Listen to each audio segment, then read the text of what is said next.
இப்போது தமிழ்நாட்டில் சமீபத்தில் உள்ளாட்சி துறையில் நகராட்சி நகர்ப்புற உள்ளாட்சி நகராட்சி துறையில் 888 கோடி ரூபாய்க்கு ஊழல் நடைபெற்றது என்று அமலாக்கத்துறை 232 பக்கம் அறிக்கையை தமிழக காவல்துறைக்கு அனுப்பியிருக்கிறார்கள். கொடுத்து இதில் விசாரியுங்கள் என்று சொல்லியிருக்கின்றார்கள்.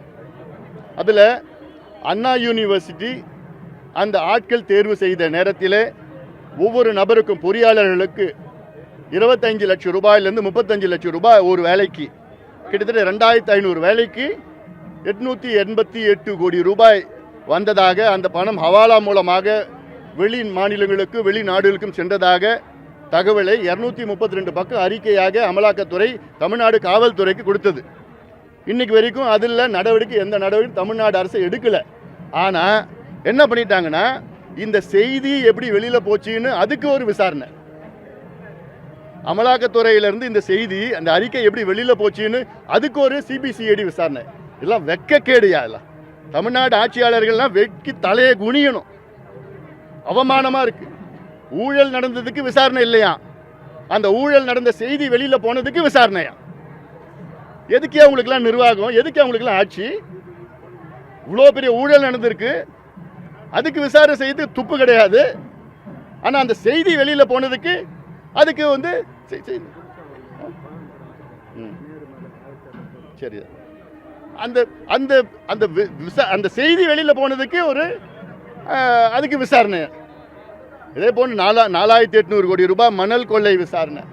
மணல் கொள்ளை அடிச்சிருக்கிறாங்க. டாஸ்மார்க் அதெல்லாம் அந்த செந்தில் பாலாஜி சொல்லிட்டாரு, 10 ரூபாய் செந்தில் பாலாஜி. அதில் எவ்வளோ 30,000 கோடி ரூபாய் ஊழல்.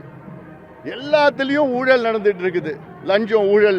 அதாவது முதலமைச்சர் ஸ்டாலின் அவர்களுக்கு என்ன நடக்குதுன்னு அவருக்கும் தெரியல.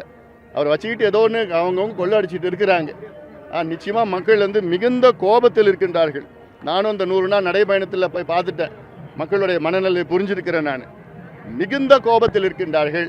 நிச்சயமாக அடுத்த கேள்வி இங்கே கேட்பீங்க, கூட்டணி பற்றி கேட்பீங்க. இன்னும் விரைவில் கூட்டணி, மிகப்பெரிய ஒரு மெகா கூட்டணி அமைக்கப்படும்.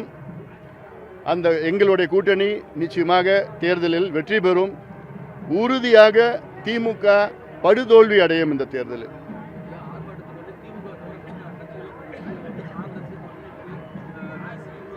எல்லாரையும் கூப்பிட்டு முடிச்சாச்சு, கூப்பிடுவோம், எல்லாரையும் கூப்பிட்டு முடிச்சாச்சு. எங்களுடைய கட்சி நிர்வாகிகள் அவரை நேரடியாக சந்தித்து கொடுத்துருக்குறாங்க, இன்விடேஷன் கொடுத்துருக்குறாங்க. பிளே ஸ்டோர் மற்றும் ஆப் ஸ்டோரில் இருந்து பாலிமர் செயலியை QR கோடு மூலம் பதிவிறக்கம் செய்யுங்கள். செய்திகளை உடனுக்குடன் பெறுங்கள்.